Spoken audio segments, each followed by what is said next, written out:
Inaasahang maipoproklama na ng COMELEC bukas, Sabado, ang mga nanalong senador at party list basta't naipadala sa tamang oras ang mga Certificate of Canvass. Si Luisa Erispe ng PTV sa Balitang Pambansa. Inilabas na ng National Board of Canvassers ang pinal na tali ng boto para sa mga nanalong senador at party list organization. Ang mga canvass votes ang basihan para makapagproklama ng mga panalo. Ang laging basihan ng proclamation ay ang canvass. Sana po maunawaan natin sa batas natin, ang pinagawang basihan ay canvass. Hindi po pinagbabasihan yung mga ibang issues na nasa baba.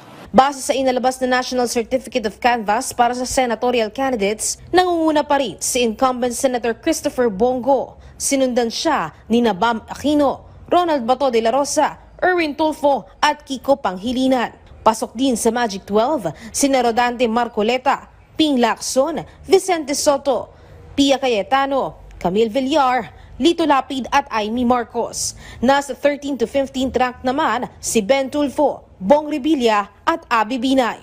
Dadaan pa sa audit ito pero sinabi ng National Board of Canvassers na tuloy na ang proklamasyon sa Sabado ng hapon. Umabot naman sa 82.2% ang opisyal na voter turnout ngayong Hatol ng Bayan 2025. Ito na ang pinakamataas na porsyento ng bumoto sa lahat ng midterm elections sa bansa. This is the first time, again, in our history, that we registered an 82.2% voters turnout, the highest in a midterm elections.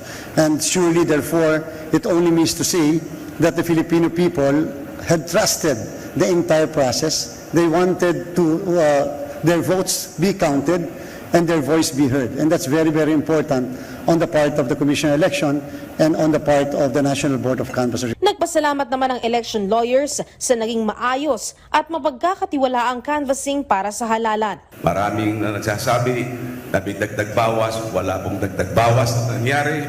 At kung nais pong mapatunayan ninyo yan, dapat hintayin po natin yung random manual audit.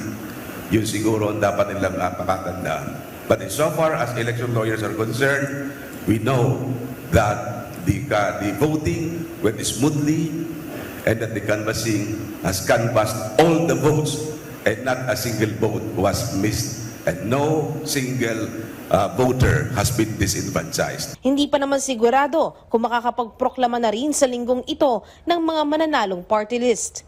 Mula sa PTV, Luisa Erispe para sa Balitang Pambansa.